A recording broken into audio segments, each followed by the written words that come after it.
Baik, mulai ya. Sehingga, selamat, selamat siang Pak Tony. Pada hari ini kelompok MariaDB ingin mempresentasikan kembali hal-hal seputar MariaDB.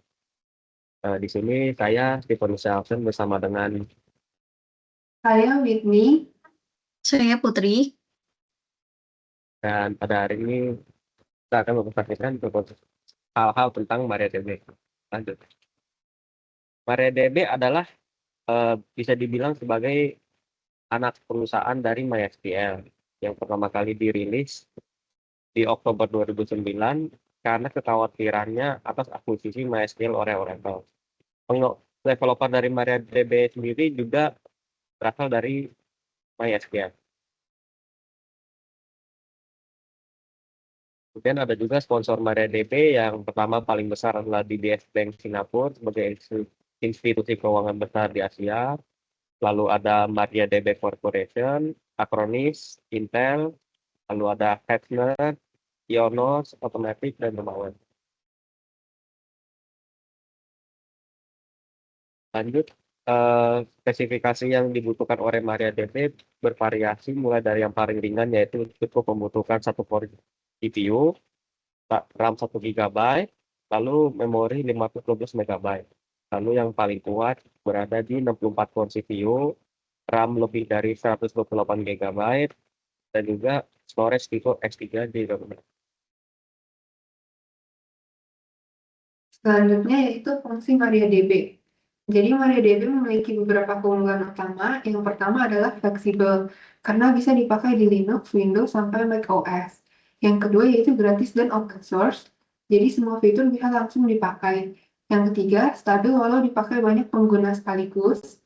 Yang keempat, cepat dalam memproses data. Selain itu, MariaDB juga mendukung banyak tipe data dan punya kompatibilitas tinggi dengan MySQL, jadi mudah digunakan tanpa banyak perubahan. Next. Selanjutnya, fitur utama MariaDB yaitu yang pertama, mesin penyimpanan yang fleksibel. Jadi bisa dipilih sesuai dengan kebutuhan, misalnya mau cepat dalam transaksi atau analisis data yang besar. Selanjutnya yaitu mendukung JSON dan skema dinamis, jadi tabel bisa diubah tanpa di-restart. Selanjutnya, partisi dan indeks yang lebih cepat untuk tabel besar, replikasi dan cluster, jadi database tetap jalan walaupun server ada yang mati, tabelnya temporal, berarti bisa melihat data sesuai dengan waktu tertentu sehingga cocok untuk audit, penjadwalan yang otomatis, misalnya untuk backup rutin yang bisa dijadwalkan langsung, pemantauan kinerja sehingga ada alat bawaan untuk mencari query yang lambat, dan yang terakhir yaitu keamanan tinggi dengan enkripsi dan loginnya yang tentunya aman. Dan di sini adalah perbandingan antara MariaDB dan juga MySQL.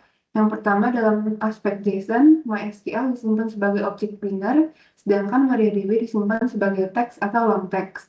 Untuk kecepatannya, MySQL lebih lambat di aplikasi dan query dibandingkan dengan MariaDB. Untuk kompatibilitasnya, MySQL belum mendukung PL/SQL, sedangkan MariaDB sudah mendukung PL/SQL sejak versi yang ke-10.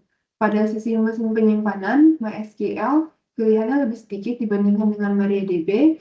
Pada sisi lisensinya, MySQL terdiri dari 2 versi, ada yang gratis GPL dan ada yang versi berbayar, sedangkan MariaDB hanya ada satu, yaitu sepenuhnya gratis. Untuk masalah koneksinya, MySQL thread poolingnya hanya ada di versi yang berbayar, sedangkan MariaDB bisa kelola ratusan ribu koneksi sekaligus. Next, akan dijelaskan mengenai query. Selanjutnya kita akan masuk ke bagian live coding. Di sini kita sudah punya tabel, 2 tabel. Sebentar. Oke. Jadi di sini sudah punya 2 tabel, yaitu tabel yang pertama ada tabel mahasiswa, yang kedua ada tabel nilai. Di sini pertama kita buat dulu foreign key-nya dengan menggunakan alter table untuk membuat foreign key. Nah, on delete cascade dan juga on update cascade di sini maksudnya kalau misalkan table parent-nya ini mengalami perubahan atau datanya ke delete, maka di table anaknya ini akan otomatis ke delete atau ke update juga untuk FK-nya. Kemudian alter table ini juga bisa untuk menambahkan kolom seperti ini misalnya. Terus kita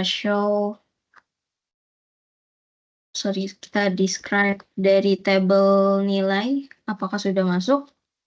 Ini sudah masuk.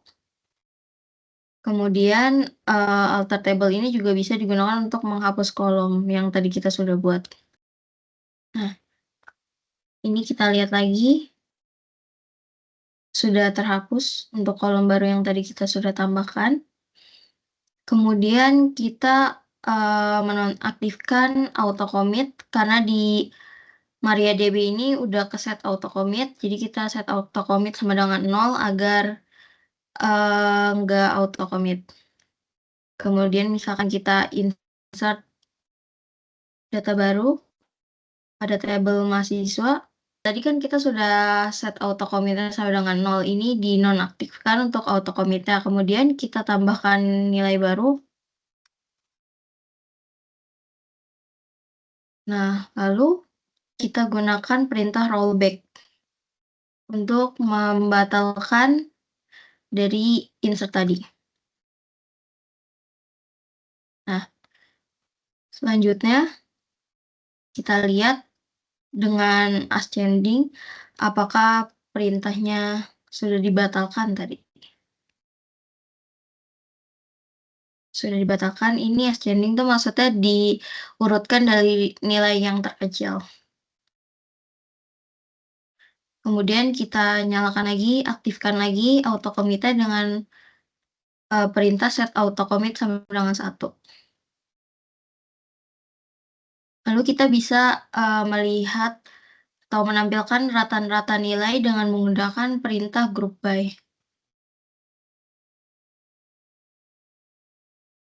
Seperti ini. Untuk perintah group by ini kita juga bisa melihat jumlah mahasiswa dari per matkul. Seperti ini. Selanjutnya, kita bisa mengambil data yang cocok dari kedua tabel dengan menggunakan perintah inner join.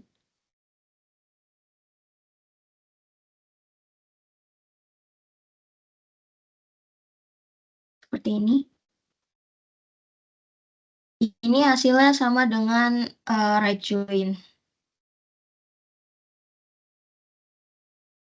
Kemudian kita gunakan perintah left join untuk mengambil nilai dari dua tabel ini walaupun ada yang nilainya 0. Ini hasilnya akan sama dengan full join.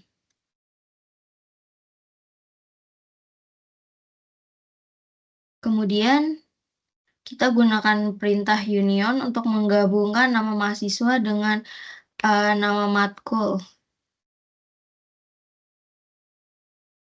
Ini akan muncul seperti ini tanpa adanya duplikasi data.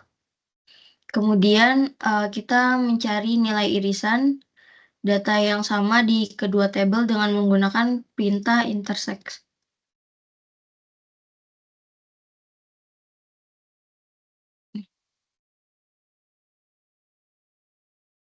Selanjutnya, kita masuk ke perintah truncate. Truncate ini fungsinya untuk menghapus isi atau data yang ada pada tabel. Di sini tabel nilai sudah kosong dan gunakan perintah delete untuk tabel mahasiswa. Nah, kenapa kalau mahasiswa ini pakai delete? Karena tadi di nilai ini PK-nya mahasiswa itu jadi FK di nilai. Jadi karena pakai tadi yang Cascade itu update dan delete Cascade, maka kalau misalkan kita melakukan truncate di tabel mahasiswa tidak akan bisa. Terus bedanya dengan truncate dengan delete ini, kalau truncate itu yang auto increment itu dimulai dari 1 lagi, sedangkan kalau untuk delete dimulai dari angka terakhir. Sekian video presentasi dari kelompok kami, terima kasih.